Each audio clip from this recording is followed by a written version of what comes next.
Yeah, it seems Teresa had quite a bit to say, particularly calling out Heather. Straight up accused Heather of talking shit. Katie Ginella might be leaving the Real Housewives of Orange County. There's talk of a big altercation involving Emily Simpson and, interestingly, Gretchen Rossi. Said Katie wanted to go but was not allowed. Tamra Judge, she described her body just shutting down. What's up with Sophia?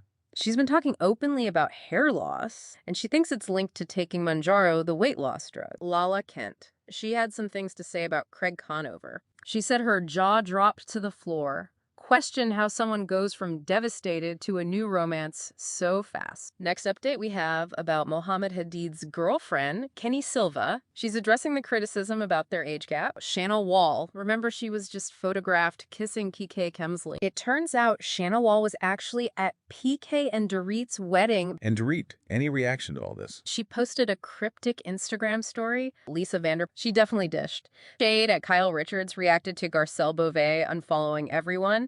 Commented on Kyle and Mauricio's split and Dorit and PK's split. Sandoval went straight to Jax's Instagram comments, basically said, come on, man, don't do this.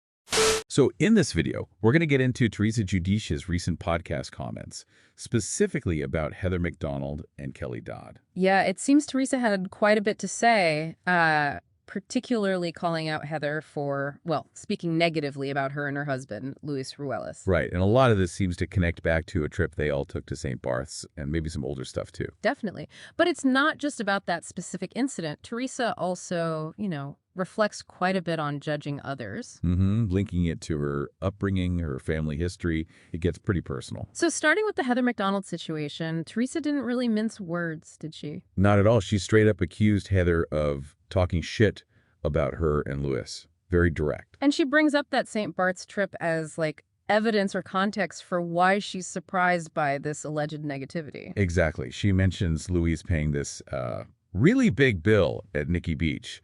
What was it? Somewhere between $5,000 and $10,000. Yeah, that's the figure she threw out. And her point seems to be, how can you talk badly about us when Luis was so generous right in front of you? Right. She specifically remembered Heather being really positive towards Luis at that moment, because he was paying. Which, adds a layer. Was that reaction genuine, or was it just about the money? That's kind of what Teresa seems to be implying. And then Kelly Dodd gets involved.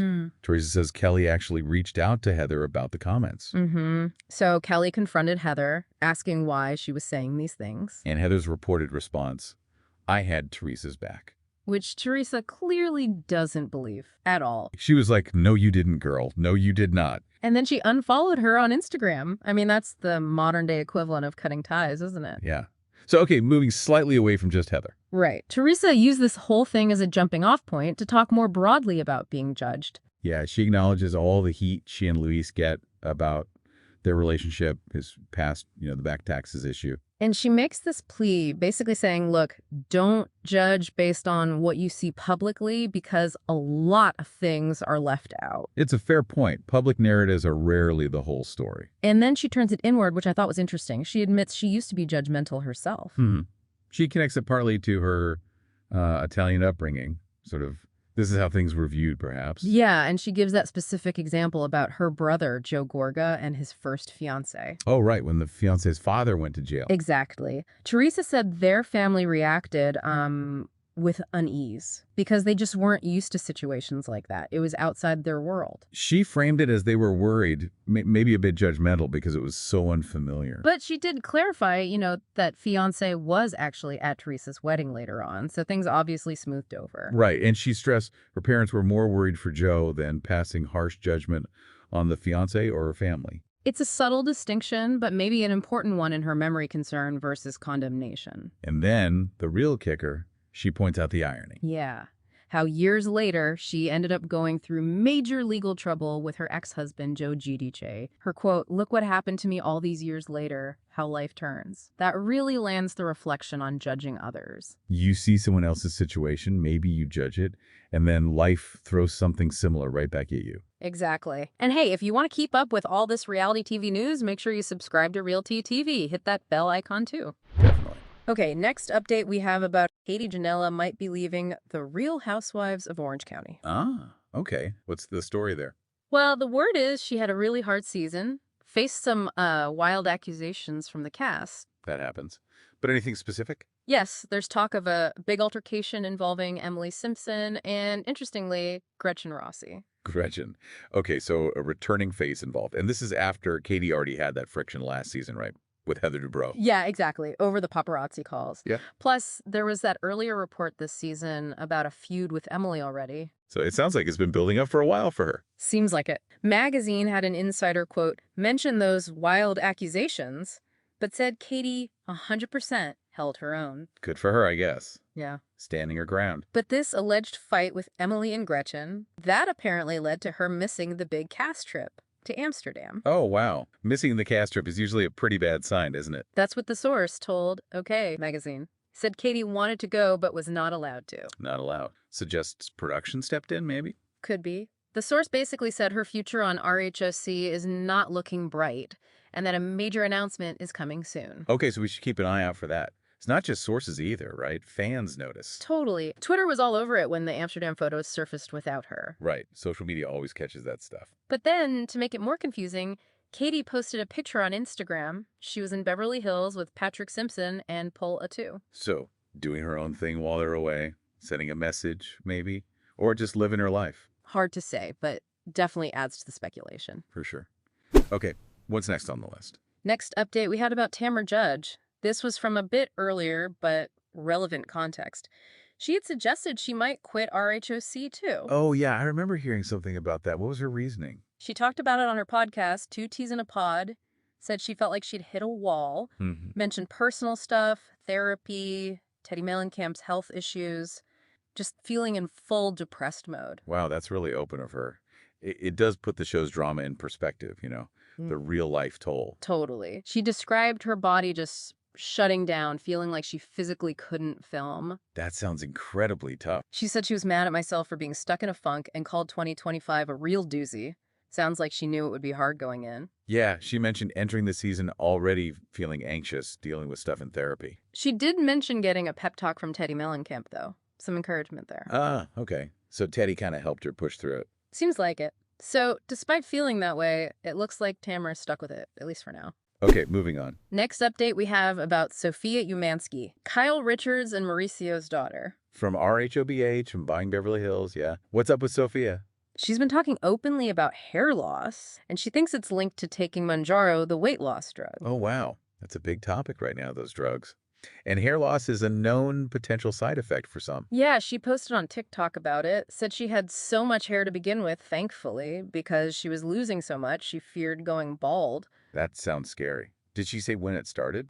She started Mounjaro about 4 months ago, and the dramatic hair loss started in the last, 3 to 4 weeks. Okay. She even showed pictures, hair in the drain, on the shower walls. Her theory isn't that Mounjaro directly causes it, but rather the rapid weight loss that comes with it. Ah, right. Like telogen effluvium, where stress or big changes like rapid weight loss can trigger shedding. Exactly. She thinks she wasn't getting enough vitamins and protein, so now she's focusing on eating more protein, taking more vitamins. Makes sense. Yeah. Is she trying any specific treatments? Yeah, she listed a few things. Special shampoo and conditioner for thinning hair, some hair nutrition peptides, and she mentioned a specific brand of collagen and vitamins recommended for people on these kinds of weight loss drugs. Good that she's being proactive and sharing what she learns. Totally. She said she'll update followers on any regrowth and is open to questions about her Mounjaro experience.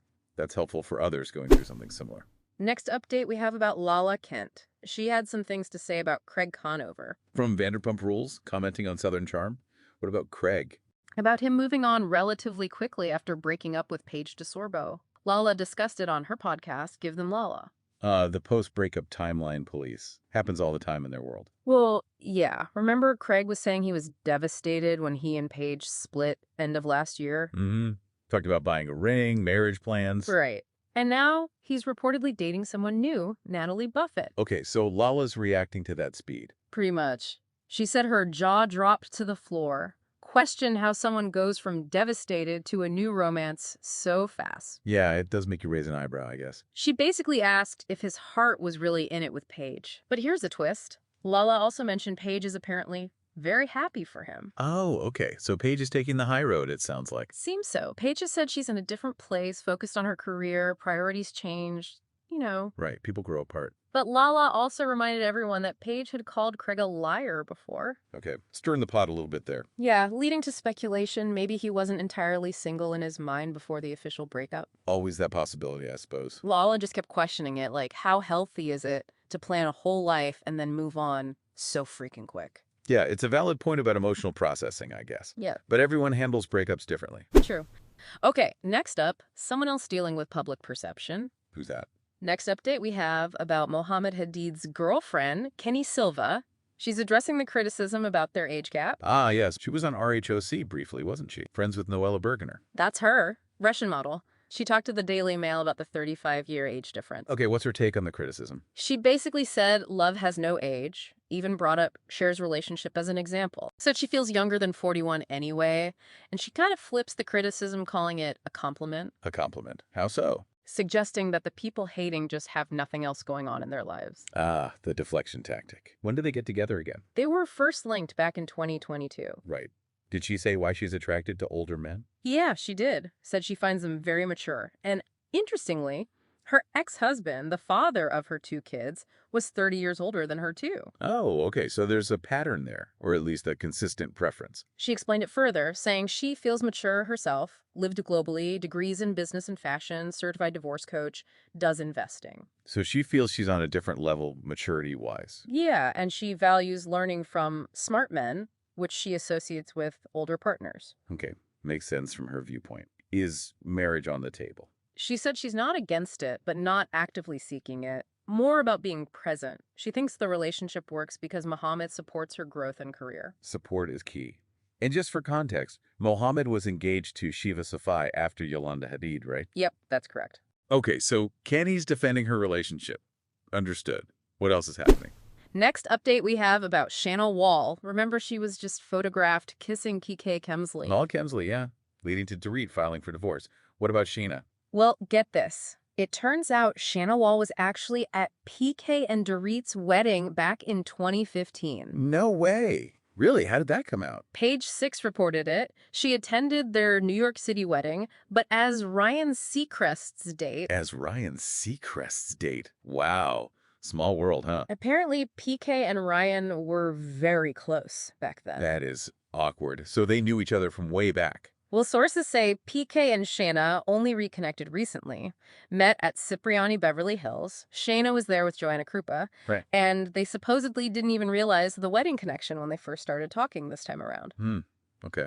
Maybe just a weird coincidence then. The source did clarify Scheana and Ryan only popped in for a short time at the wedding. It wasn't like she was a bridesmaid or anything. Still, quite the detail to emerge now. So what's the status with PK and Scheana? The insider just said PK is interested in seeing where things might go with her. Okay. And Dorit, any reaction to all this? She posted a cryptic Instagram story, a quote from Wealthy Women Goals. Oh, what did it say? Something about a woman staying silent after disrespect, emphasizing control, patience, action speaking louder than words, that kind of vibe. And still no word on RHOBH season 15 filming or if Dorit will definitely be back. Right. Lots of uncertainty there. Next update we have about Lisa Vanderpump. She was on Watch What Happens Live recently. LVP on WWHL. Always good for some opinions, especially on Beverly Hills. Oh, yeah. She definitely dished. Threw shade at Kyle Richards, reacted to Garcelle Beauvais unfollowing everyone, commented on Kyle and Mauricio's split and Dorit and PK's split, covered all the bases. Okay, let's break that down. What about Scheana Shay's book? I heard something about that. Yeah, Lisa reacted to reports that Scheana's book has tea on her. Lisa basically called it a ploy to sell books. Sounds about right for LVP. And she pushed back on Scheana's claim that Lisa only calls when she needs something, mentioning she'd invited Scheana to her grandson Teddy's birthday. Okay, setting the record straight from her perspective. What about Kyle? Oh, the Kyle stuff was peak LVP. The idea of Kyle moving nearby. Lisa joked she'd put her house on the market. Oh, okay. Still no love lost there. She described funny measures she'd take to avoid her, said it feels like Kyle wants to be close despite the feud. Sarcastically asked if Kyle wanted to sit on my lap. Wow. There. And she contradicted Kyle about not getting that house on Lisa's street, saying Kyle's offer wasn't accepted. Bit of a burn. Ouch. Okay. Anyone she wasn't shading? Yes, she spoke warmly about Garcelle, said she's close to her and supports her unfollowing the cast after leaving, calling Garcelle a leader. That tracks. They seem to have a good rapport. What about the splits? Dorit and PK first. No surprise there for Lisa. Called Dorit fake. Oof. And she disagreed with Dorit's comment about PK being a bad father. She also made a crack about Kyle sending PK memes. Okay. And seemed happy that Kyle and Dorit reportedly aren't talking anymore. Wow, she's really not holding back on Dorit. What about Kyle and Mauricio? She said she wasn't surprised, given the endless kinds of rumors about cheating over the years. Right. Those rumors have been around forever. But she did say she was saddened by it because she felt they really valued their relationship, hoped they'd make it. She also reflected a bit on her time on RHOBH, mentioned regrets, like her humor not always landing well, but said she misses the giggles and the fun sometimes. Thanked Andy Cohen, but also expressed frustration with unnamed people who stay negative after getting chances. Sounds like typical reality TV reflections. Yeah. Any specific names dropped for second chances? Oh, yeah. Andy did a rapid-fire round. Give second chance to Lisa Rinna? No. Dorit? No. Eileen Davidson? No. Erica Jane? No. Wow, clean sweep. What about Kyle? Said she'd given Kyle too many chances already. Burn. Okay, LVP remains LVP. Anything else from WWHL? Just on the after show, she jokingly blamed Kyle for her feud with Dorit. Admitted she hadn't actually seen the specific incident, but, still blamed Kyle. Okay, almost through the list. I called Tom Sandoval probably about 4 months ago. I called Tom Sandoval and I said, "Hey man, I just want to say I'm sorry." And he's like, "What are you sorry for?" He's like, "I want to say sorry because I never really truly apologized to you over the Kristen situation that I did years ago." Next update we have about Tom Sandoval and Jax Taylor. Bit of Vanderpump Rules drama spilling onto Instagram. Oh boy.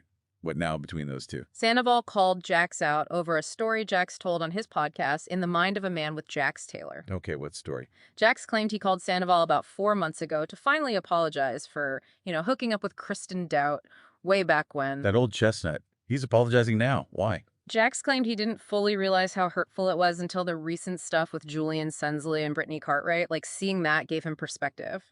Okay. So he says he called Tom. Yeah, Jax quoted himself saying something like, "Hey man, I just want to say I'm sorry about the Kristen thing," realizing the hurt later.